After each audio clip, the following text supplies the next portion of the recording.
Hey, What's up? We're back. So, welcome. first time we've gone live in a long time. Yeah, second time in 2 seconds. Yeah, right.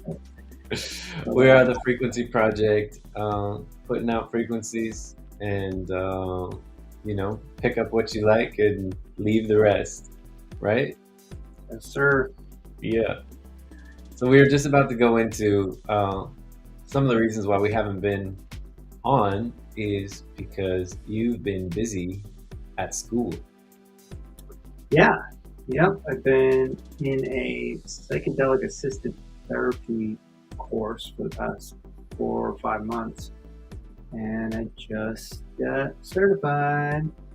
So, what is a psychedelic assisted therapy course entail? Well, it's a lot. There's that. It was also like essentially like life coaching, and then it was also like recovery coaching. So it's being able to sit with somebody through the process of a psychedelic medicine treatment. You know, whether it's psilocybin or MDMA or ketamine or a number of other things, ayahuasca.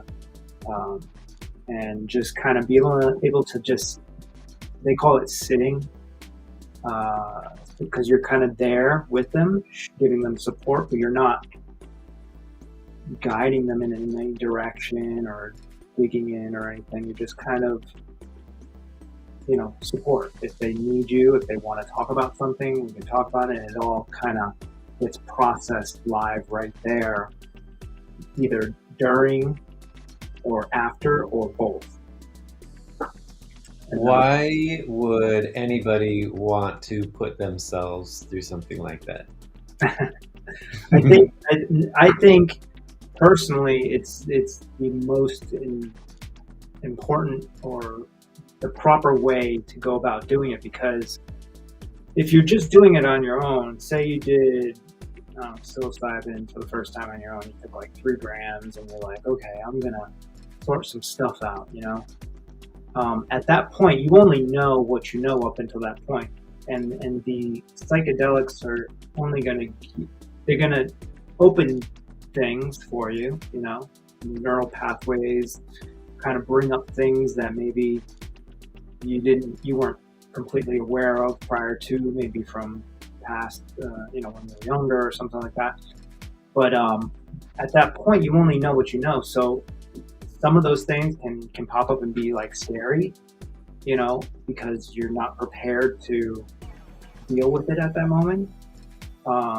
Or some of it may just like fly over your head because you weren't really looking for it, right? With the psychedelic assisted training that I did, we do prep courses as well. So it's like you come in, we talk to you for a couple sessions prior to.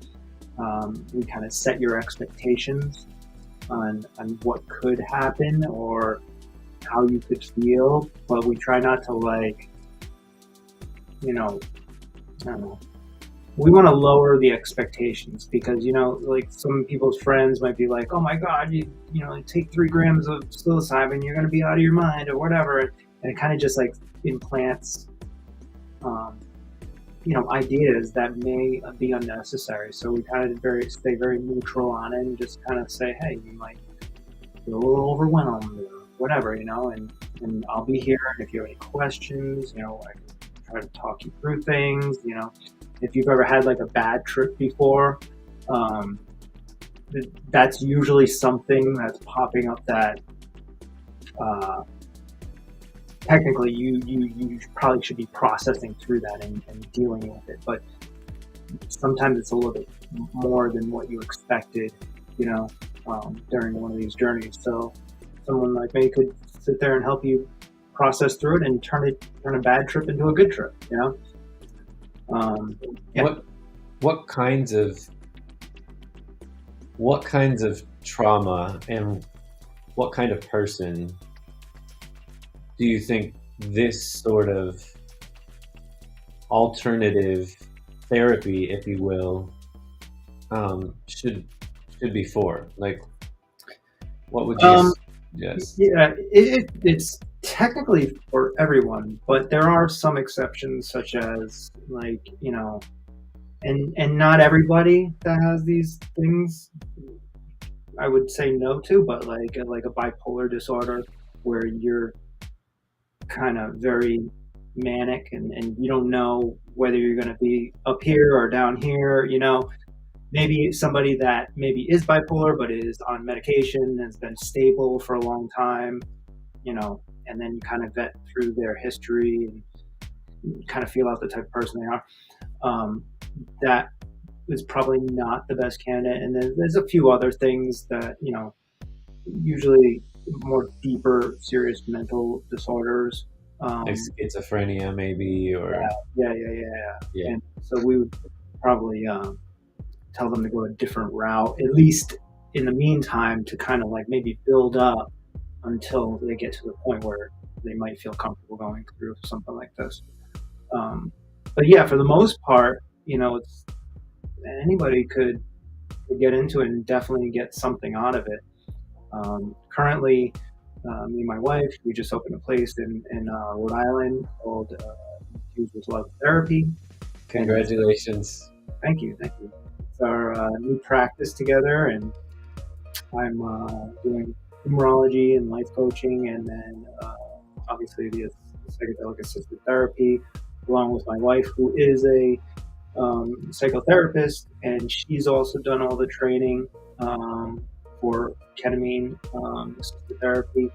And so, yeah, we're doing ketamine there currently and only.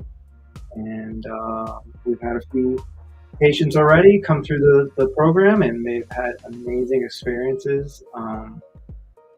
Some of which that they don't even need talk therapy anymore after 6 sessions. And Wow. they may have been going to therapy for years prior to. So why ketamine over something like psilocybin or ayahuasca, or Um, why? yeah, well, that currently in Rhode Island, I mean, that's the legal one that we can utilize. So, Got it. um, as they become legalized, then we'll add them in to our practice, because the guiding, or the not even the guiding, the sitting with them through the process and processing with them is very similar depending on the drugs. I mean, there are some nuances, but the process is the same. So what we do at Infuse with Love is we will actually, this is kind of like the difference, because there are ketamine clinics out there. There's a bunch of them, right? Most of these ketamine clinics, you can actually do some of them just via online. I think there's one called Bloom, and you Yeah, know, I feel like I've seen that on my Instagram feeds or yeah, online yeah. advertising. I mean, it's not like a horrible company or anything, but I think they're missing a little something in there. Uh, I've spoken to many people that have been through the program, and they kind of agree as well. Where it's, you can sign up online, and then they, a psychiatrist calls you, and they go over things, and then they say, okay, you're a good candidate for this, and then they prescribe you ketamine, they ship it to your door, right? And then they have this, they give you like music and stuff like that, and then you do it at home by yourself, right? But once again, like I said before, you only know what you know, right? So up until that point, if you're gaining any kind of, or if you're attempting to gain any kind of new information and knowledge, I mean, the drug can only do so much. If you don't have somebody there to process what happened with you, then it's like, okay, that was cool, but I mean, I don't really know what that meant. Right, right. It's always nice in general to have, when you're processing anything that deep, that, like you said, you only know what you know. If you're trying to go beyond that and you're trying to get to a different place, having a real person there, I imagine, would be just a better experience altogether, right? Yeah, I mean, obviously, just even anybody that's like supportive to you would be some sort of benefit, right? But especially somebody specifically trained in this and knows what to look for. And then even above that, like having a therapist, a psychotherapist there with you is like the best of the best, I would assume, because Right. you're combining, the two worlds, it's scientific and the spiritual kind of world, right? Um, but yeah, I think a coach is also kind of like a great hybrid too, certified experienced coach, because it's just there's all these things that can pop up and come up, and you have to know what questions to ask them to make them think a little deeper into why they experience what they experience. So, for somebody that has no idea what you're talking about, walk them through what this would look like for Infused with Love, like what you guys do, how that process would be for somebody, and then also for someone who is skeptical about this type of therapy, what would you say to them? Two parts. Great questions, David. These are great questions. So yeah, I'll start with what we do. So at Infused with Love Therapy, our process is different. So like what I was saying before, there's the home ones, like you can go online and they ship it to your house. There's also clinics where you go in, and it's basically more of like a hospital environment, right? And they will either hook you up to an IV, or they will intramuscular injection, or sometimes they'll give you the lozenge, which we call it the troche or troche. And then you sit in like this, basically like a sterile room, right? In just a chair, and I guess you can bring whatever you want, a blanket or something. Like a lab environment. And Yeah, almost, right? And sounds outside. Yeah, and even in that environment, you don't have somebody there with you. Some of these places are starting to do that. Either they don't have somebody with you, or they'll have somebody come in after, because the course that I went through, they're being true to you. They actually work with clinics that don't have coaches or therapists, so that way afterwards they can process with a coach. So then that's basically it, right? Most clinics are like that. That's their setup, right? You go in, you put on some headphones, you bring your eye mask, you take whatever it is, and you just sit in the sterile room and just sort things out on your own. Okay. So there's two. You've got a send home thing, and you've got basically in a hospital room to experience this. Yeah, and you guys do something different. Yeah, so most of those situations, you're basically on your own, processing afterwards. So the difference with us is we actually require that you have at least 1 to 2 sessions with a therapist or a coach first. So we kind of get to know you, get to know a little bit about your past, and understand what your intentions are going to be, what the reasons are why you want to do this therapy. And then we go into 6 sessions of the actual ketamine therapy 2 times a week for 3 weeks. Wow. And while you're doing it, every time you're doing it, it's a whole process. So we're actually about to. So I just did it for the first time, actually, a couple weeks ago, or last week. And we documented everything. So I'm in the middle of like putting all that together so we can put it out to present it to everybody, so you can kind of see the process. But so either me or Aaliyah are going to be there with you the whole way. And we set it up at the beginning. You set your intention. So this is at their house or your house? No, this is at our office. Oh, okay. Yeah. So you come down. We have a whole room dedicated to this. We have the specific music, and just like a really comfy environment with like this nice, cushy bed on the ground, like on low, because if for whatever reason, you want to like stand up or something, you're not going to like fall off or, stumble or anything. So everything is kind of like low to the ground, just chilling, really comfortable blankets and stuff like that. So then, first thing we do is we kind of set the intention, right? All right, and then you decide, all right, this is what I want to focus on today. Then, once that's done, then we actually do tarot cards after, which always end up being so on point, it's crazy. So we spread out the cards, you pick a card, it always ends up relating to what you decided your intention was. These cards are crazy, right? So then after that, we also do, and it depends on how you want to do it. Not everybody is into all this spiritual stuff. So if you're not, we don't have to do any of that stuff. We can just go straight into it. We can just have a little conversation, maybe set an intention, and then go right into it. But if you want to embrace all this other stuff, which I do encourage because I think it's beneficial for the process. We also have like different scents and oils, and what else do we have? We have like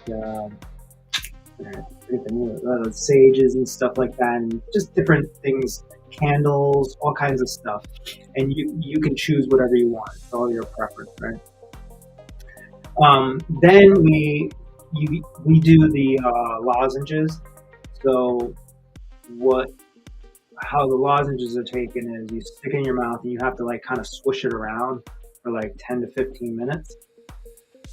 And your mouth gets kind of full of saliva, but we're kind of like, playing music at that time. You're just kind of settling into it, and then you should be spitting that out. Some people are just swallowing it. You can get very nauseous from that. But also some people say that you get a kind of you hit that point a little bit longer. I would not suggest swallowing it. We actually give everybody our prescriber gives them a nausea medication. Take like a half hour prior to coming in to see us. And then once you're done swishing, you spit it out, and then you're starting to really get into it, right? And then that process can be anywhere from 30 minutes to an hour of you with your eye mask on, music is playing, you're in this comfy in the low bed. The low bed, just chilling. If you want to talk, you can talk. If you don't, that's fine too. We're there for you. If you need somebody to like just kind of ground you and like hold your arm or hold your hand or something, we're there.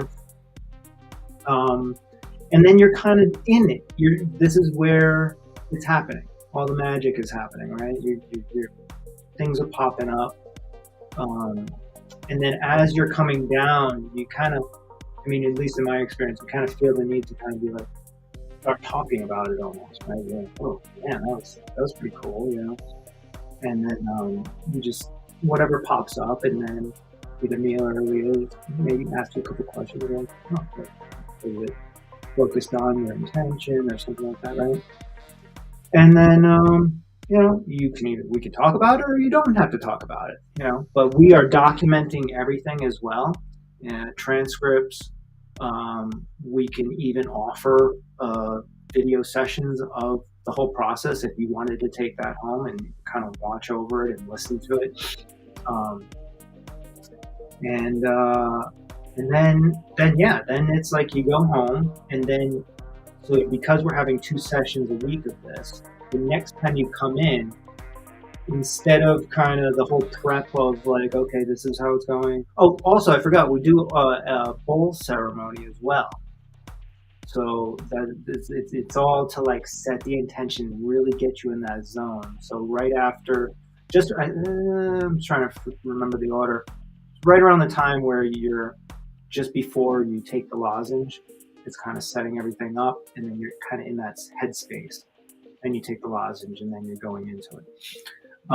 You're allowing them to be just in a very relaxing environment and fully relaxed, allowing them to choose, as much spirituality they want intertwined into the beginning and after or not, and sense or not.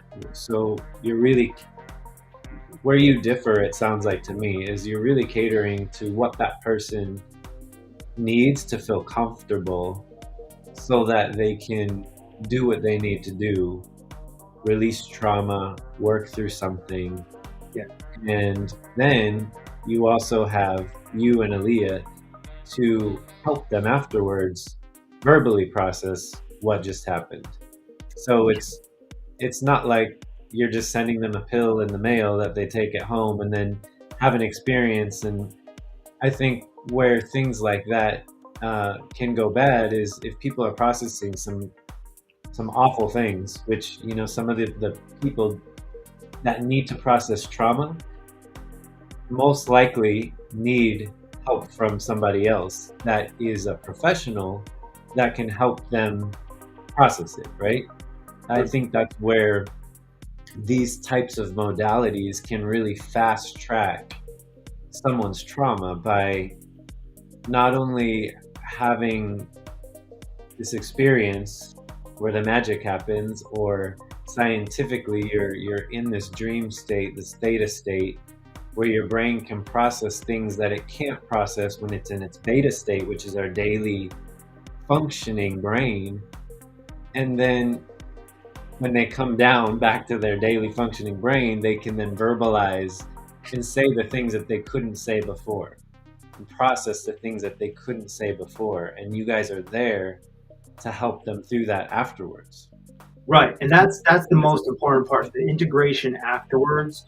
So that day, you know, maybe only a couple things pop up. We talk about a few things, but then because the ketamine is actually like creating this neuroplasticity in your mind, and it's like opening up these new pathways. As the day goes on, as the next day, you start maybe thinking about different things that you may not have thought about before, kind of processing the experience. And then the next time you come in that week,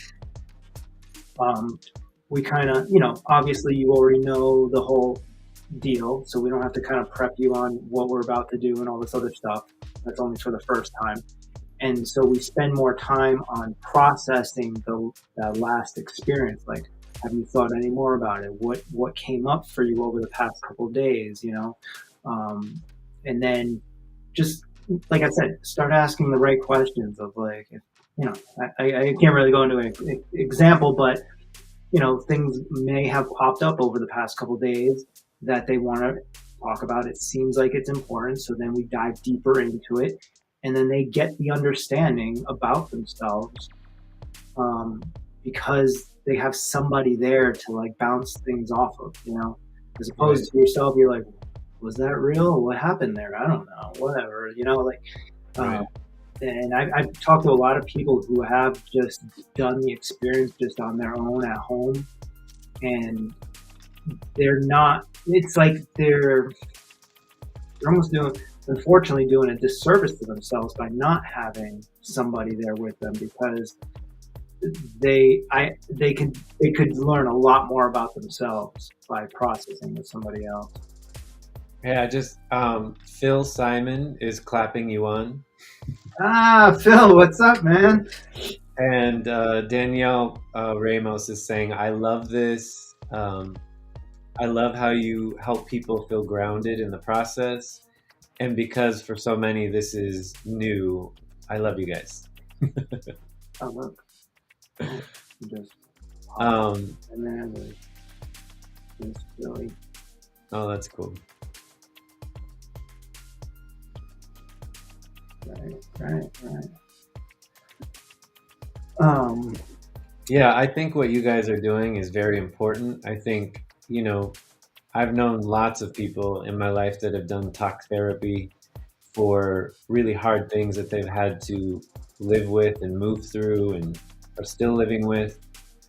And I think that, you know, MDMA, psilocybin, ayahuasca, ketamine, all these things are coming out and becoming, well, trendy even at this point. But we know that these types of modalities are helping people fast track through really, really difficult things like PTSD from going to the war for the soldiers, and sexual abuse for years and trauma.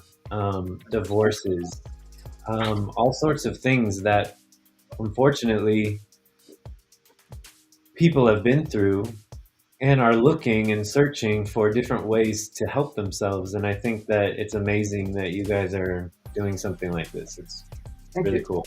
That's the great part about me and Aaliyah combining our skills is that, for the high level patient, somebody like you said maybe might have sexual um, um, traumas from the past, or some really deep PTSD from like veterans or something, like people dying, and or some really bad traumas, right? We have Aaliyah, who is a professional therapist that can actually not only do talk therapy with you if you wanted that, but she can also be with you to go through a ketamine therapy, which can totally accelerate the process, you know. Um, and then you have me, who's, you know, I probably wouldn't do some of the deeper ones with the ketamine therapy. That would be more in Aaliyah's wheelhouse. But I also do the life coaching, so then it's like you can, and numerology as well, which also accelerates the process. It kind of gives people permission to open up about themselves a little bit more, and then combine that with ketamine therapy, and man, it's like this is some amazing stuff that we got going on here. I Um, agree. and I think the world needs uh, help in so many ways. There's so many dark things out there, and this is can be a way that people can process, right? 100%. Yeah, it's the wave of the future, I think. I mean, that's why we got into this. It's because, talk therapy is great. It works. And it's, you know, depending on who you are and what types of traumas you have, but it's a long process for the most part. Yeah, It takes a yeah, long time. You have to build up this rapport, and then lots of like trust, and especially, how deep it goes. I don't know. It's great to do that, and it probably makes people feel better. But if you really want to accelerate your process and really get to the bottom of things, and move forward in your life, some of these psychedelics, along with talk therapy or life coaching, can really benefit and really accelerate the process. it's amazing. Yeah. So that's what I've been doing. Woo. What have you been up to? Uh, You're doing a lot of things. I learned how to DJ. You did. You did. Yeah, And yeah, ironically, I wasn't the one that taught you. I know, right? Yeah, so one of the shows uh, that Metropolis USA, I work for them. They have a standing show at the Edison at Disney Springs, and there's a DJ that kind of narrates the show, and there's three singers or a bass, or there's a lot of different permutations of the show, but the DJ is kind of the narrator, and then also DJs in between the sets of the singers or the musicians playing. So it's been really challenging, but also very fun because I love music. So that's been cool. I've been doing that on the weekends here and there, and yeah, just working, waiting for you to come back so we could get online and chat. Yeah, yeah. So here we are. Yeah, man. It's like, I really miss chatting with you on like this platform, like just out in the open about all kinds of different topics. I Yeah, mean, you and I talk about this stuff all the time still, even the time we've been off, yeah, but yeah. like the long form and really getting into the weeds of things, that's what I really miss. And so we're gonna be back, right, on a regular basis again now. Yeah. And Don't make any also, promises, but we're both what's that? busy. I said we both got busy lives, but We're gonna attempt to do at least once a week, I believe, right? yeah, yeah. I think we always have things to talk about, and I think our new slogan should be "Take what you want, and leave the rest." There you go. So yeah, speaking of the course I went through, which is Also, by the way, is Being True to You. Shout out to them, and that they do an amazing job of, even if you weren't even trying to be a coach, right? And maybe you had some things you were working on with yourself. This is an amazing course because you're almost like forced to understand yourself at a deeper level by going through the course. So everybody that finishes this course definitely has a super deeper understanding of themselves by the end of the 4 months, and which is incredibly beneficial when you're going out in the world and you're trying to help other people understand themselves. Like, obviously you need to understand yourself at a very deep level before you can even like attempt to really help anybody else, because you know you got your things and people are going to feel the energy. They're going to know like you're still sorting something out, and maybe it's the same topic that they're sorting out, and they're going to be like, well, how can you help me if you can't even help yourself, you know? Yeah. So yeah, I think it's an amazing course. Being True to You, go check it out. They have all kinds of different courses too, not just the psychedelic assisted. They mostly deal with that, and then also like recovery, but they have other things as well. But anyway, so yeah, my last day on this like Zoom call, and there's like, by the way, there's like sometimes there's like 120 people on some of these calls, but they break us down, and there's like 20 or 30 people on different calls. But this particular last one, there was a bunch of people on it, and I just started thinking, I was like, man, I've heard some amazing stories on here by some like super brave people who are willing to express themselves in front of a large group of people, or at least on Zoom.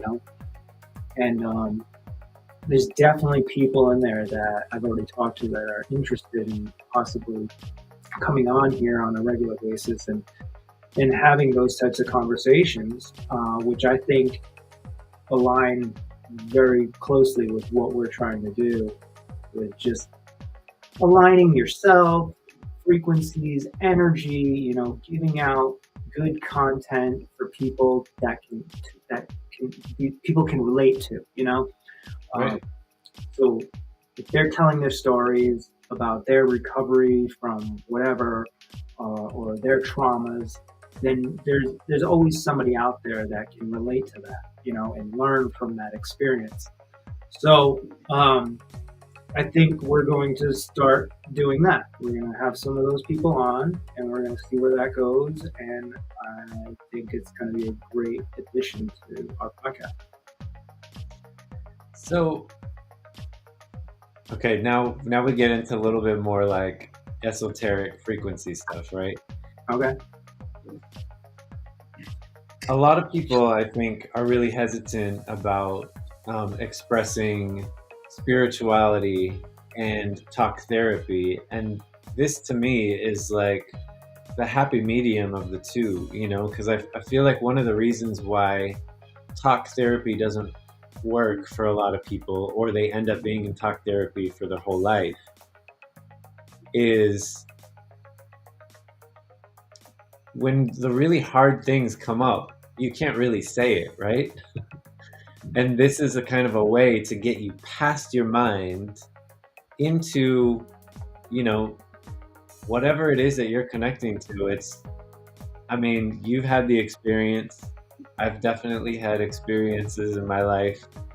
And I know that there's something greater out there than us. And that's the kind of element that doesn't really get mixed in with regular talk therapy. And that's where this kind of bridges the gap, I think, between science and spirituality as well, where you're having this almost clinical, you've made it much nicer, but a clinical experience with a doctor or a practitioner, but they're able to move into a whole nother realm and then come back down, and then you're back down on earth and able to talk. They can touch it. They can touch the spirit and understand that we are all connected. The connection, I think, Right. It's having, some people say that having a psychedelic experience is one of the most profound experiences that they've ever had in their entire life. And I Sure. could say that it's definitely up there for myself. And I'm pretty sure you would. We've had these amazing conversations before about very profound experiences that we can't really explain with words, and that science really can't explain it. The medical field can't really explain it, but thousands and millions of people have experienced it. And then, even to just really hammer it home, this is actually something that humans have been doing for thousands of years. Hmm. If you go back to Native Americans, the ancient Egyptians, ancient Chinese cultures, ancient Indian cultures, they have psychedelic experiences, vision quests embedded into the very fabric of their culture, and how they are raised and how they see the environment, how everything is connected. All this stuff isn't airy fairy stuff. It's actually science and spirituality together, which is Yeah. Yeah, and the trend that you were talking about earlier about like people kind of like being more interested in this type of stuff. I think what that is, it's what you just said. It's combining those two things and merging everything, which is where it should be anyways, right? Like obviously there are some clinical needs for certain things, but then there is the spiritual part, and there's a point at which those two things meet. And I right, think these psychedelics and having a coach or a therapist there with you during them is the merging. I think that's it. right, Yeah. So I mean, who wouldn't want the best of both worlds, right? Why would you want one side or the other side? I mean, you could, right, they have plenty of like retreats too that are like hyper spiritual, which can really get you awakened to like that side of things. But like maybe there's some like just real life stuff that your day to day stuff that might pop up in that spiritual experience, but you know you want to just talk to like a therapist about how what are some tools I can utilize to like maybe shift these energies in my life or whatever, and that's I think that's the merging. That's the epitome of it, and this is what I think. This is where culture is going because they know that that's the truth. yeah. And I think even when you talk about these ancient cultures and ancient wisdom, you see a lot of shamans or people that were the head of medicine at the time would see this emotional trauma in somebody and relate that to a physical ailment or physical sickness. Hmm. And I think that these kinds of things can help release that. So when you get back to the whole frequency aspect of things, if your body has a energetic state, and when you're healthy it looks a certain way, and if you were to see emotional trauma in your energetic field, these are the kinds of things that can be removed from your field so that they don't then manifest and create into matter, which is an ailment or a sickness or a physical aspect that could be negative, right? Yeah, there's definitely multiple ways to like release energy, I guess, right? Um, you know, it all depends on which method you feel comfortable with and which works for you because everybody's different, right? Right, Yeah, like you could go to a shaman and do some psychedelic thing and a whole spiritual retreat and get the exact same like I don't know, understanding after you're done with it as you would in I don't know 2 years of talk therapy or whatever. It all depends. It depends on how fast you would like to process through it. But everybody can get to that point in different ways. There's not just one way, right? right, What we're trying to do is create a balanced way where like it works for a lot of people. You know, you can, like I said, like if you wanted to come in and do ketamine therapy with us, you don't have to do any of the spiritual stuff, right? But it's still the fundamentals are still there. You still have a coach there. You still have a therapist there. You still have the medicine, right? And then there's the whole process of going through the experience.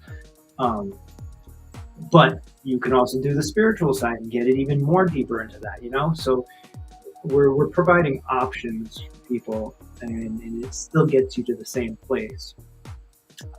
But yeah, I mean, you could totally go the spiritual route and go down to Costa Rica and do like a 2 week long retreat and get the same experience. You know, like Right. it costs you $10,000, but you know.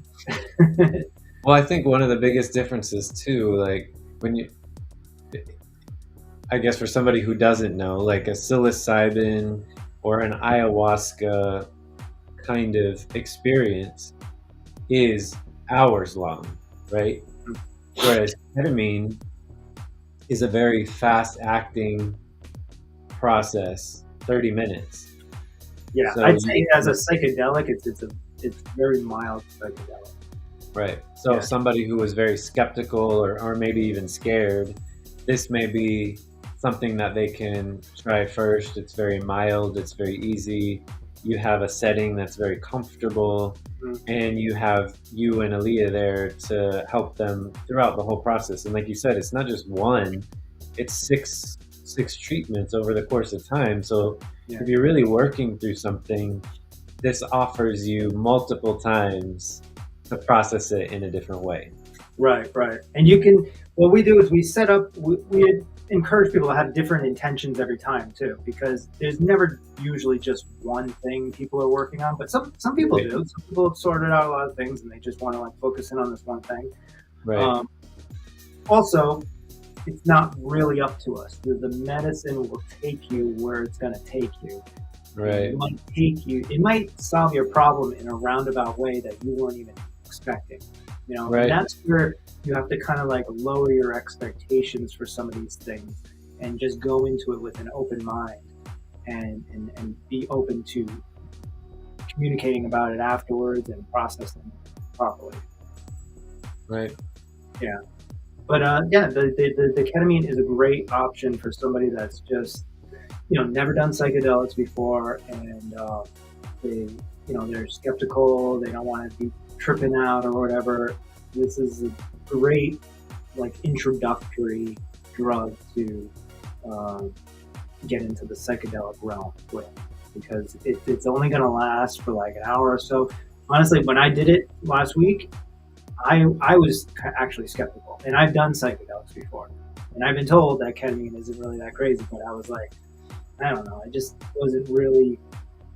I felt as though I didn't really need to do it, and it wasn't, you know, I don't know what I was thinking. I just wasn't. I was like doing it because I know that it's necessary for me to understand what the process is for my clients, right? I don't want to be sitting there and not know what they're going through, right? So, but when I came out of it, I was like, okay, all right. And then, like, literally an hour later, I was in the next office. I was putting my desk together, and I was like living normal life, perfectly fine. Didn't even like feel groggy or anything, nothing. So, and then the rest of that week, I believe now that I look back, there was a lot of neuroplasticity, and I was like really getting into like learning things and figuring things out. Like you and I have been talking a lot this week about like AI and all the new technologies that are out there, and I've been like staying up to like 1, 2 in the morning, like just diving into something. And I think it's because of the neuroplasticity and my mind just being like overly open and like absorbing any kind of new information. Yeah, it was a interesting and fun experience. I didn't think it was anything crazy or anything to be scared of. Yeah. Yeah. Well, you want to do a hard left and try and get Peter on here? Sure. Talk about some other Let's see what Well, he's. also does he have? He has the hydrogen bottle now, right? Yeah, Because that's what I want to talk about, really. I know, I know. I want to see it too. So Peter is David, the person that introduced David to the Healy, and he is working with another company now that has this hydrogen water bottle, which looks amazing. It like adds extra hydrogen or creates more hydrogenated water within your water, right? Adds hydrogen, creates Yeah, hydrogen. it actually uses, from what I understand, it's a water bottle that has an electrolysis uh, apparatus on the bottom. Obviously, Peter can explain it way better. And the hydrogen atoms get separated from the oxygen molecules, and in the water, you're basically drinking then hydrogen rich water. And hydrogen is the most researched molecule, and there's a lot of health benefits that have been proven when ingesting it, doing all sorts of different things with hydrogen topically, and so yeah, he's pretty switched on to knowing what that is. He's talked with the inventor of this water bottle, and what Nuno Nina has done in Portugal in his clinic is used a lot of different modalities with hydrogen to heal his clients from various types of illnesses. But he's also using frequencies as well. So it's pretty fascinating. And Hydrogen and like oxygen have a correlation, correct? Like basically the hydrogen can create more oxygenated cells in your body. Am I correct? Something along those lines. I probably hacked that. I don't know about hydrogen and oxygen are two different molecules. You know, Right, right. But I mean, doesn't it hydrogen create a more rich oxygen environment? I don't know. oxygenated environment for your cells to live in, right? I know. Well, that's. I think you're thinking about the hydrogen peroxide therapy, which was a whole nother rabbit hole. That is what I was thinking of. That's like that's a This is different. This is different. Okay. Yeah, because hydrogen peroxide releases the oxygen molecule in your body when you ingest hydrogen peroxide, and making a more oxygen-rich environment. I'm not quite sure how that differs with hydrogen therapy, but the benefits of like drinking ultra hydrogenated water are what? that's a good question. Is Peter coming on? Yeah, I think, can you send him the Restream link through Facebook so he can hop on that way? Because I don't think he's going to remember the link. Can't you just can you text it to him? Maybe, I don't know. I don't have his information. Aren't you friends with him on Facebook? You can send it Not to on him. Facebook, no. It's on Instagram. Or Instagram messenger him. He's also in Hungary, which the time difference is substantial. Oh yeah, what time is it there? It may be like 8 p.m. or something. I don't know how late it is. Oh, that's not bad. He's a early to bed, early up. I know that for sure. Did you And just I told him we were chatting, and he saw the message, but he hasn't responded. Let me see. Yeah, it's 8 p.m. there. He's 6 hours ahead. I just sent it to him through Instagram. All right.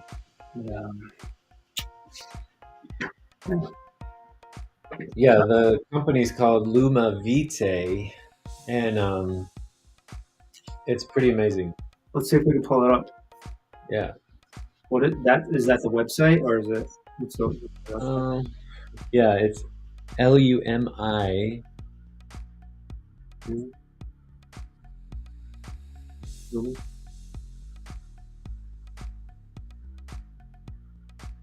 Oh, What's the website?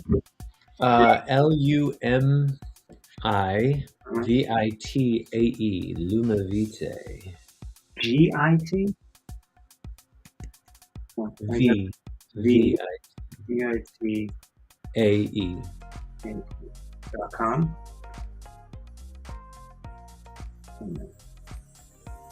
Okay, gotcha. Did you find it? Yeah, hold on.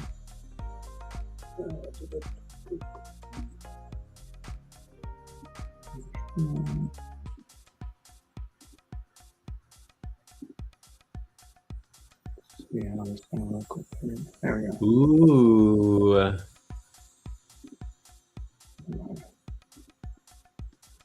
How come you can't? How come you show up, but then I don't show up? All right, so Am I the main speaker? yeah, okay.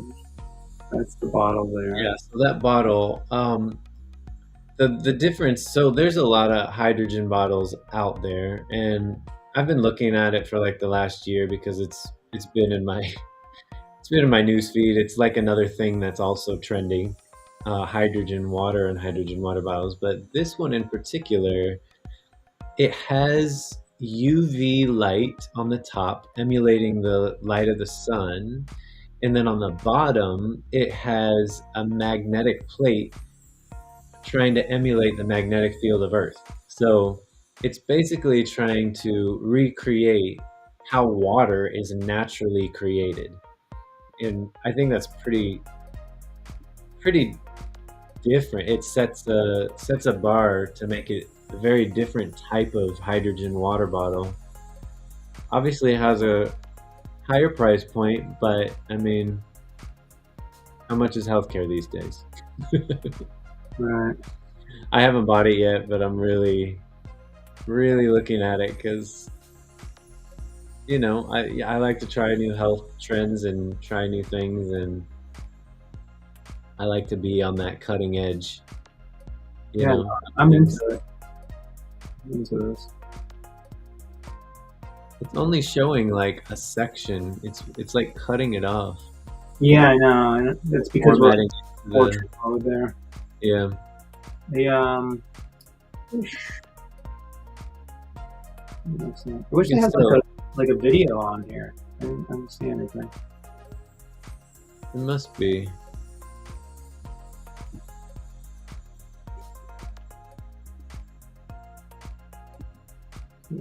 One more get this. Oh, it just brings us right back. Ancient wisdom captured Oh, sorry. within future technology, hydrating you today. Stands as a testament to a visionary design and meticulously crafted in Europe by creative genius Nuno Nina. Yeah, Nuno Nina has a clinic in Portugal, a health clinic there that's a very futuristic, different type of health clinic focusing on healing through frequencies and using a lot of different types of modalities, which is pretty cool because I feel like this is the future of medicine is frequencies, energy, vibration, the future of health care, self care. Like you see all these people using infrared as well now. I've been going to an infrared sauna, which is also frequencies, right? It's so many different kinds of ways to heal the body, and it's completely non-invasive. It's not using any kinds of drugs and is repeatedly showing positive results in clinical trials. Frequencies across the board, whether it's infrared or whether it's a frequency device like this, or whether it's drinking water that's infused with frequencies and enhanced hydrogen molecules. It's pretty fascinating what's out there today. And I really feel like obviously it's not going to be on your mainstream television. because it's a direct competition to pharmaceutical industry. So, you Yeah. know, it's a Yeah. I giant, mean, a yeah. trillion dollar company or industry to keep you sick. Think about, I don't know, the average person that's like fairly healthy, you know, somebody that's our age in their 40s, and think about the amount of money they spend on like health insurance. I mean, what would you say the average health insurance cost is per month for an individual? Like For an individual, I would say the average is around $500 to $600. 500 to 600 for an individual?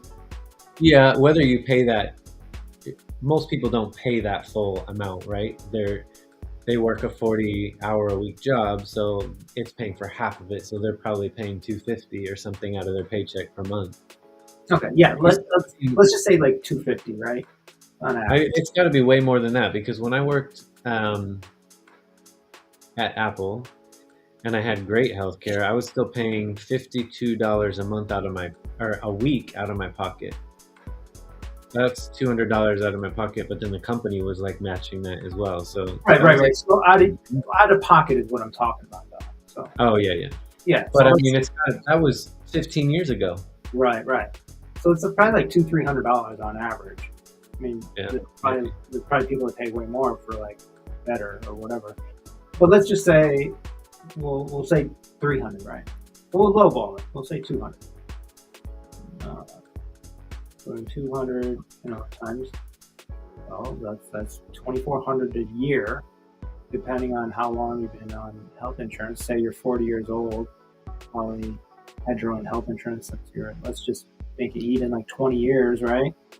Times 20, you spent almost $50,000 in your lifetime, right?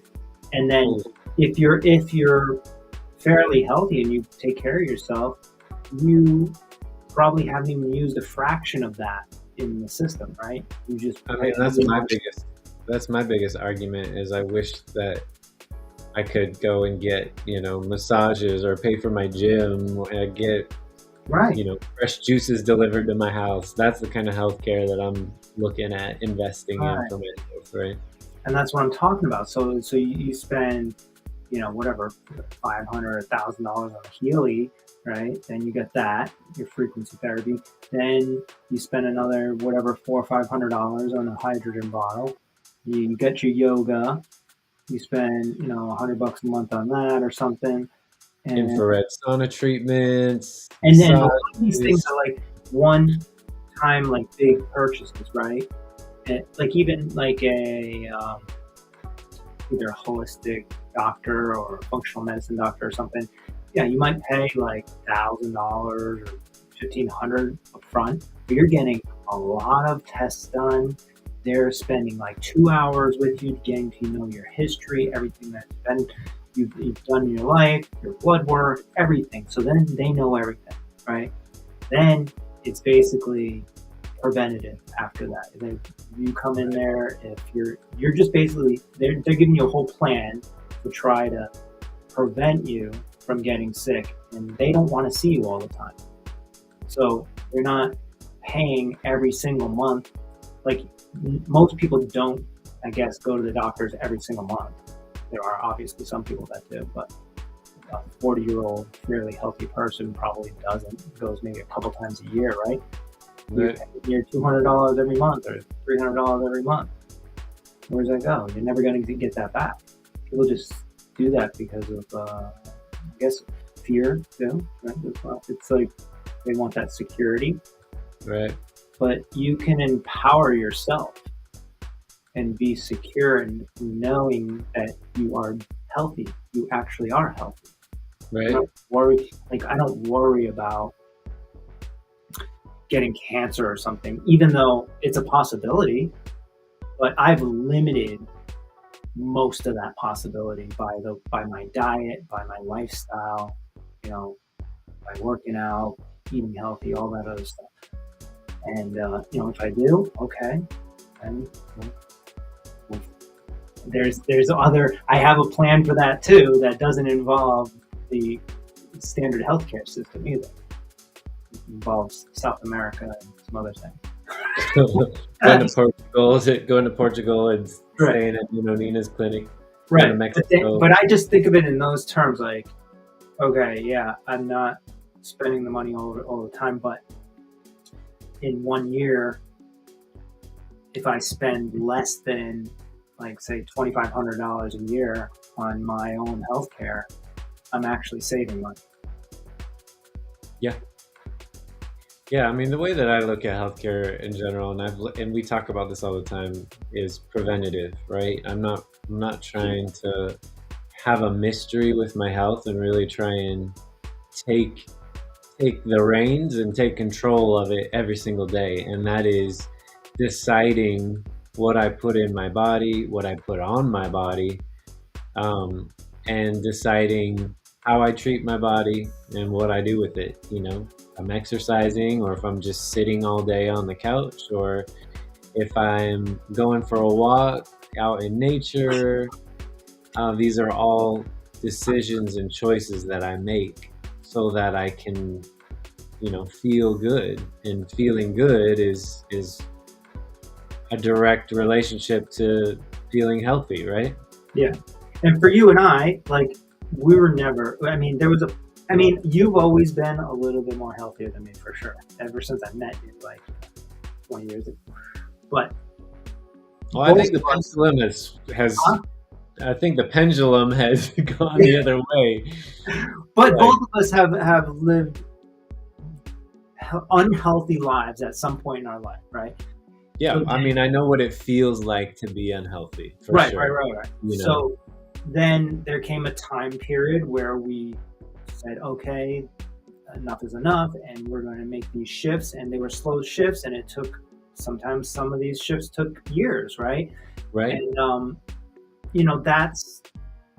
that's work. That's hard work. A lot of people aren't really prepared for that. They don't really want to do. They just want the pill or whatever. But what I'm trying to get at is that it's, if you, like, for instance, my daughter, who's 4 years old, goes to a she's like a functional medicine slash holistic doctor, right? Yeah, And she told us that her goal is essentially just preventative, especially at that age, because a little child has the best immune system, the best everything. They're still developing. They have all these stem cells still in them, right? And right, they're fighting off everything constantly. Like, they're like superhumans, little babies, right? yeah, So at that stage, it's basically, you got to set your kid up for preventative medicine starting then. And the earlier you start at that, and getting that mentality in a kid's head or a person's head or wherever, is the better they're going to be in the long run, because they're going to have this knowledge base of understanding what are healthy things, what are not healthy things, what can I consume, what right, can I not, whatever, you know. And but the problem is, a lot of people didn't have that at 4 years old. They went their lives up until, who knows, 20, 30, 40, 50, 60 years of, of non-preventative medicine. And for instance, a fever, you get a fever when you're sick because your body is trying to fight it off, right? Well, right, what we do in common medicine here, and in Western medicine, is we try to reduce that fever as fast as possible. Give the kid some medicine. Give that person some medicine to reduce that fever. right. When that's actually suppressing the immune system. So Yeah, it's actually healthy to have a fever when you are sick, because right, the elevated body temperature clears out the cells. mm-hmm. The As soon as you break the fever, then you start back on the healthy track, right? Yeah, It's, you have to go through that process of, like, shitty day or two, hot as hell, sweating all the time, but then after that, boom, you're good. yeah, But people suppress that, and imagine you have a whole society where people have been taught that that's the way to suppress that fever for God knows how many years, and then that has to go somewhere. That's like energy, right? It right. goes somewhere, and then it gets deposited in different parts of your body. this is what causes cancer. This is what causes different, like severe diseases and stuff like that, long term stuff, because you're constantly suppressing. Yeah, we. So, yeah. Oh, go ahead. Sorry, I didn't mean to interrupt. Just to wrap up, yeah. So like the whole uh, point of this is that the earlier you start with the mentality of preventative medicine, of preventing yourself from getting sick and detoxing, getting yourself to a spot that's stable, and then preventing from ever needing a doctor ever again with diet and whatever, the better off you're going to be. Yeah. That being said, it's not an easy thing to start jumping into in your 40s, 50s, 60s if you've never done it before. And it's going to take time. It's going to take years even, and you probably should get some expert help to help you process through that. Because Well, and I think it doesn't have to be a monumental, huge thing. It can just be as small as swapping out your high fructose corn syrup ketchup for an organic ketchup, or something as easy as not drinking soda for a week and seeing how different you can feel. I think one of the biggest things for Melissa and I, the biggest changes we made were the largest impact that has ever happened to our health have been from small changes that we make, like that, or finding, oh, I like this chocolate bar, but I know it's not good for me, so I'm going to replace it with this one that is better, and by slowly doing that to everything from what you eat to your shampoo to your lotion, things that you put on your body, the skin is the biggest organ, it's absorbing everything. You start to then get chip away at the bad behaviors and the bad products that you have and replace it with good ones one by one. Yeah, it is the little things, right? It's like the toothpaste, the lotion, the things that you do multiple times a day, right? That you just think are just like whatever. You should take that very seriously and like think about how often you utilize these things and how often you're putting them. Anything you put on your skin, like you said, or your gums or whatever, it's being instantly absorbed into your bloodstream, right? It's like it's getting in there. So if you're not using like organic lotion and all kinds of chemicals, you're lathering that shit on multiple times a day for multiple years, that's it's going to add up. It's going to build up in your body and it's going to get stored somewhere. And it might come out in a way that you don't want it to come out down the line. Right.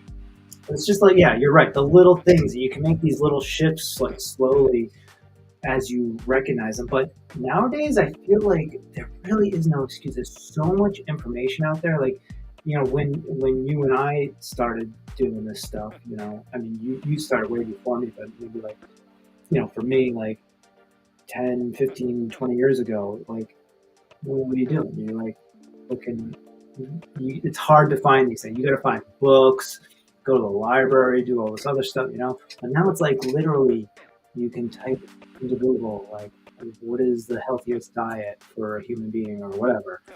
Well, my biggest thing was I was 22 years old and I had already been smoking cigarettes for 9 years. I started at 13. And by the time I was 22, I was smoking a pack and a half a day of cigarettes. Hold on, were you smoking when we met? No, I quit. I think you just quit just before. Yeah. Mm-hmm. Yeah, when I first met you was when I was really going through the process of changing my lifestyle, because I was 22 and would go up a flight of stairs and be winded. Like that kind, and then I'd like cough, and then sometimes black stuff would come out, and I'm like, I'm killing myself. Like, I'm doing this to myself. And my whole thing is I was hanging out with a lot older kids when I was younger, and I just wanted to be, fit in and be cool and try and do what everyone else is doing. And meanwhile, I'm slowly feeling like shit. So my goal was I don't want to feel like shit anymore. Mhm. So Mhm. I stopped smoking, I started running, and then that led to going and drinking juices at a juice bar and having wheatgrass shots. And then that kind of evolved into then riding my bike everywhere and making just, healthier decisions in my life to eat healthier and just be better. Yeah. And not just be better for selfish reasons, but just if I show up for myself, I feel like I can show up for everybody else, If I don't show up for myself, it's a disservice to everyone else around me. And I don't want everybody else to have to pick up the weight of me not picking up the weight for myself, you know? Mhm. I never want the reason why somebody is, in pain or hurting is because something that I'm doing. And ultimately, when I'm doing something bad to myself, I'm doing a disservice to other people. So I don't know. Yeah, because I it started, trickles down onto like the energy gets spread, yeah, right? yeah. And when I could feel like, oh, I'm the asshole in the room.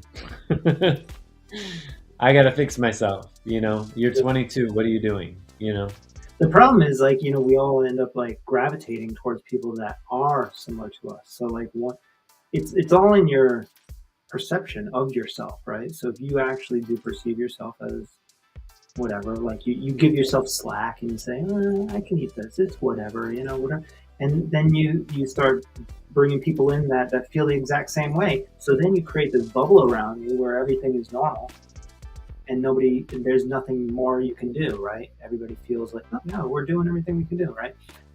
And this is where being extremely open-minded and open to other alternative ways of thinking comes in handy for your own personal benefit. Is like because you could, if you're open to hearing other people talk about their experiences that are different than yours, then maybe you'll take some of that information and implement it into your life. But this is where you start doing that friend circle bubble that starts being depleted, and you start thinking about these people that are in your life and why they're in your life and whatever. And this is the cycle of a lot of people, right? And, Right. I mean, there's like a famous quote out there that says, like, if you want to know who you are, look at the 5 people most surrounded around you. mm-hmm. But nowadays, you can really modify that very easily. The 5 people I surround myself with are people I don't even know. Like, some of them are people I don't even know. So there's you, right? And then there's my wife. And then, maybe like one other person, maybe, and one or two, maybe. And then there's the rest of my clan is like podcast stuff or, or things that I listen to. And they're people that are talking about things that I know nothing about, but I'm gaining information all the time and I listen all the time to them, and I'm listening to different podcasts that have different opinions that I'm unfamiliar with. So are you saying you feel like Joe Rogan is your close friend? Joe Rogan's my buddy, yeah. Yeah, But I mean, you can create that, is what I'm saying. It's like you can yeah, you don't even have to have any friends really, and you can create this sphere around you that broadens your mind and elevates you to the next level without even leaving your house, really. I mean, I would say that is the positive argument for social media, right? Mhm. I mean, I follow this guy, Luke Belmar, and he's just got a lot of positive things to say, and I see him on my news feed every day. I'm like, yeah, man, like giving him hearts and thumbs up, and like that's good stuff, and you see, I feel like your newsfeed is also probably a reflection of who you are. I was just going to say that. Yeah, your news feed is because that that bubble that you create in your real life can extend into this other digital bubble that I'm talking about, right? Right. and then that's what you see. So if you're on Instagram right now and you're looking at like some car crash or whatever, and that's what you like to look at all the time, I mean, maybe you start looking at yourself. Maybe you can't blame Instagram and be like, why does it show me all this death and all this other crap going on? Well, there's probably something that you're interested in that. Yeah. Every time I see somebody say like my news feed is like this or like that, and and they say something negative, all this stuff I'm seeing, I'm like, I don't see any of that. So Yeah. because you're looking at it, Yeah. constantly, and it's reinforcing that vibration that you're at. Something to think about if you're saying that everybody on your Instagram feed is an idiot. Oof. Yeah. Well, and that's the other empowering thing is that I also read somewhere that every day we make, I think it's either 4 to 8, I think, 1,000 decisions a day, right? It may be more or less, but just think of the impact of the fact that every single day you have thousands of choices to make. And those choices, each one of them branches off into a completely different version of what your day could look like. Mm-hmm. And every day when I make a decision, I really think like, where is this going to lead me? Is this going to lead me to my highest good? Is this the highest version of myself? Is this decision the best one? Yeah. Because you have lots of them every single day. And sometimes the path of your decisions leads you to the most amazing experiences where miracles can happen, where you meet somebody that you were just talking about needing, XYZ, and then this person just walks into the room and has the solution. Mm-hmm. And it's not like you even expected it. It just happened, right? Because of the decisions and the vibration that you're at for that day has led you to the solution so much quicker. And I just thought about this while you were saying that. Like, I wish everybody would think of like, so say you're married, right? I wish everybody would think of every individual that they meet in terms of how they met their wives or husbands, right? Because really, it's like when you meet somebody and you get in a relationship with them, there's a day before and a day after. There's a day where you don't know this person exists. Yeah. Probably. I mean, I guess there's other scenarios where you kind of like, you might know somebody through a friend or whatever. But like, there's a day usually that where you don't know this person exists, and then something happens, whether it's, Twitter, I mean, not Twitter, whatever, Tinder or some other shit, right? And you connect, and then there's the day you meet. Swipe left instead of right, or vice versa. Yeah, you could have swept the wrong way, right? But I mean, at least this is what happened with like me and my wife, right? And it's like you didn't know them, and then you know them, and then you know them for the rest of your life every single day, right? Like if people just like thought about it in those terms of like when you meet somebody that like this person can possibly change my perspective or my life or my thoughts or whatever, it could be in a different way. They could be doing something that you really morally disagree with, and it's like crazy, but that person by doing that is showing you like the opposite of what you want, or at least you're learning something. I'm kind of going off the rails here with this, but even with like a shitty person that comes into your life for whatever the universe put them there, you're standing in line at the coffee shop and then like somebody busts in and it's like this whole thing. It's a way for you to like think of like, all right, why was that person there? Why did this person get injected into my life? We think about how with our relation of like making decisions and having like an open mind and a perspective that this person standing next to me in line could be something, or Yeah. Don't overlook things, right? Right. And we think about that. We'll go back and be like, oh man, that day that I met my wife or whatever, that was so amazing. Well, why don't we do that with like everybody? Because everybody is like being put into your life for a reason, and like, you know, whether it's a simple reason that you figured out right there or like a long term thing or whatever. But, anyways, I think I got a little deep on that one. Well, it's funny. It's funny that you say something like that because I think of like when I look at somebody, I try and think of them as how I would think of my grandma. I know that's kind of weird, but Hmm. in a way that like you love this person. This person is you look at them and you're like it could be a mom, it could be a dad, it could be someone's brother, someone's sister, someone's grandma, someone's aunt. That person is somebody, that person is not nobody. And I think we tend to get stuck in a beeline, especially since COVID happened and like people were locked in their homes for so long, and now we're out.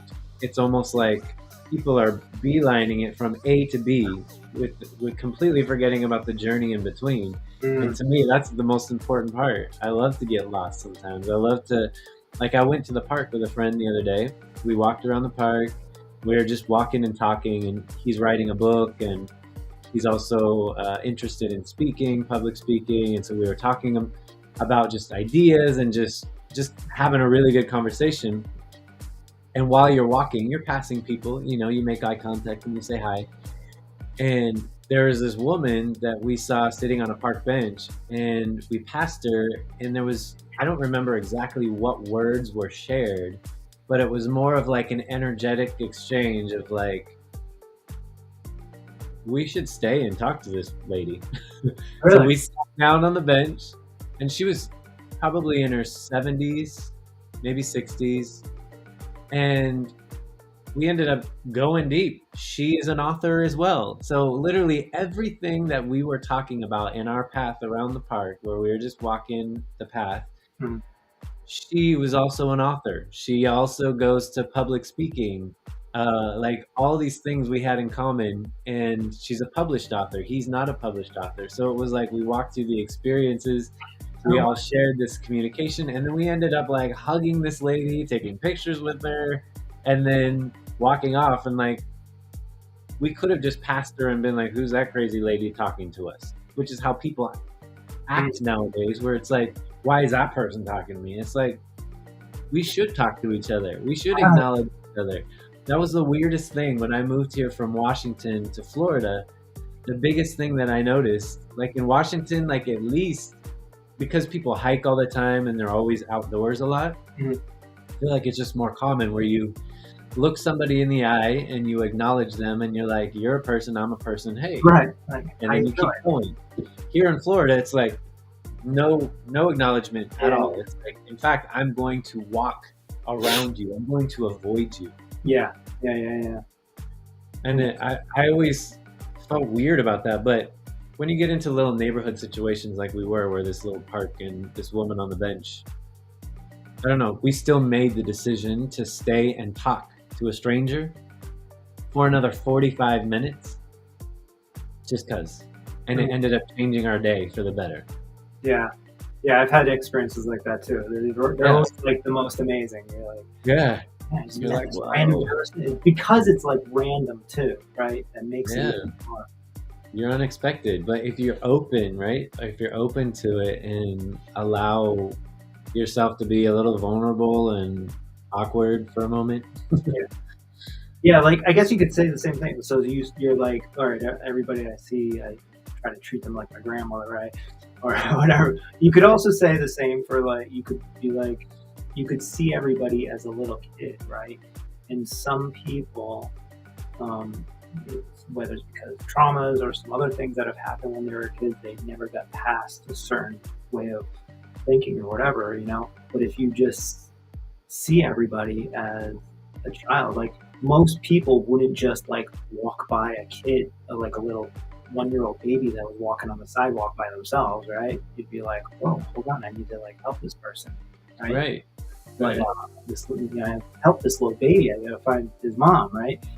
I mean, not thinking like that, but giving it attention, giving the, why can't we give adults the same attention? Because we're all just babies that grew up, and some of us had different experiences that made us think differently, and sometimes it's perceived as not good, but it's really because you're just a kid that maybe bypassed some parts of growing up and didn't evolve in the right way. But I don't know where I'm going with that either. I ramble on my thoughts sometimes, but Well, yeah, we're at an hour and a half. I think we may be tapped out for the day. I don't know if Peter's gonna. Did he ever message you back? nah, I don't. He may be asleep. yeah, maybe We may have missed the window, but yeah. So, anyways, like you said, little, old, or baby. If you see somebody, like if you see an old lady walking, you're probably gonna at least acknowledge her, right? If you see a baby walking around, you're probably gonna acknowledge.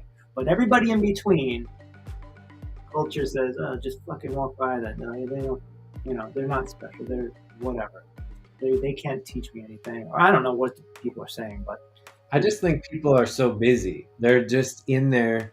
Like, I am at home. I have 40 minutes, and I'm going to work, and I do this route every day, and this is where I'm going. I'm going there. You're in my way. You're in my way. Move. And I feel that on the freeway too. It's like people don't use their blinkers. They just get in front of you and they cut you off. I'm like you really are so involved in what you're doing that you think you're the only person on the road, and you're just gonna okay. As far as that goes with traffic and stuff like that, whenever somebody cuts me off or whatever, then I just say, I don't know what that person's going through today. I do the same. I'm like, they must have diarrhea. Me and Melissa make jokes about it so we can laugh about it, or else. Yeah, if somebody cuts you off, the guy's mom probably just died or something, Or he's got explosive diarrhea and he needs to get to yeah. And then it makes me laugh instead of angry. Right. But we actually just recently, I was driving into the airport because she's in New York this weekend, and we were like, we should carry eggs in the car and throw eggs at those people that cut you off, and it would just feel really good. But don't do that. I know, I'm not gonna. It just would be funny. Wouldn't it be funny? You roll down your window, they cut you off, you roll down your window, and you're like they would never expect it. That's another level of road rage there. Yeah, well, we always have to make it into a joke or make it funny because, at the end of the day, it's just, I don't know, it's annoying. It's frustrating. Yeah. Anyway, I don't want to end on that note. Oh, you don't? I was ready. No. Yeah, we should, when are we going to pop back on? What else is happening? What are we? I don't know. Like I said, we'll try and get some of these other people on. I think that's gonna be fun and interesting. Oh yeah, things to look forward to. You were talking about the university that you went to. What is it called? Being True to You. Yeah. Yes. I think getting some of those, some of my classmates on there, and maybe even some of the teachers might be interested in coming on. Just to kind of talk about the whole program and let people tell their stories if they want, and we can kind of go through it. And it's all got to do with energy and good energy, and where the energy's stored and where it comes from and where it's going. So it's all based on frequencies, whether it seems that obvious to people or not. It's all connected, and I think it's a good way of showing how we are all connected by allowing people to tell their stories about their traumas or whatever. Love it. So lots of things to look forward to, people that we're going to bring on and continue to show up. Yeah, we're back on it now. Plus, we're using AI. Little secret. Yeah, we got to talk about that next time. Yeah. That's a hot topic. I mean, literally since we have been gone till now, which has probably been a few months now, um, the technology has like gone through the roof. Like Yeah, some of the software we were using before compared to what they have now is like night and day. Like that's totally irrelevant now. yeah. So, and it's just like An leaps and bounds. exponential increase in change. Yeah. And I'm excited to ride the wave and see what's to come. I'm not scared. I'm not fearful. I refuse to put myself in that. I mean, I'm not ignorant either or naive, but I think that we can focus on the positive side of it, and it's helping a lot of people already. Yeah, I think AI technology is inevitable.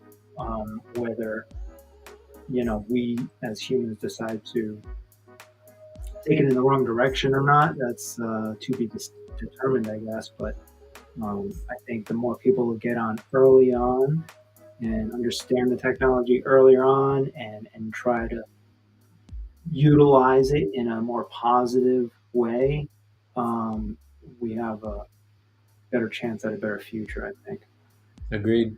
and a more efficient future as well. Agreed. Hmm. So that's a happy note. Uh, all right. All right, people. If you've stayed on with us, I applaud you for that. If not, we're gonna cut this up into little segments, and you'll be able to see some little clips in the future. Yeah. Yeah. So, and don't forget to follow us at Frequency Project. Frequency Project 1111 or Mhm. 1111. Yeah, we have a Facebook group as well, Frequency Project 1111. Yeah. Instagram, Facebook, Twitter, YouTube. Get on it. Jump Let's on get it. it. Enjoy the journey with us. Yeah, please. On episode 24 now, which is actually very good, I think, for a short Yeah. period of time we've been doing this. Infancy. It's still a baby. Yeah, we'll see you on 524. Please.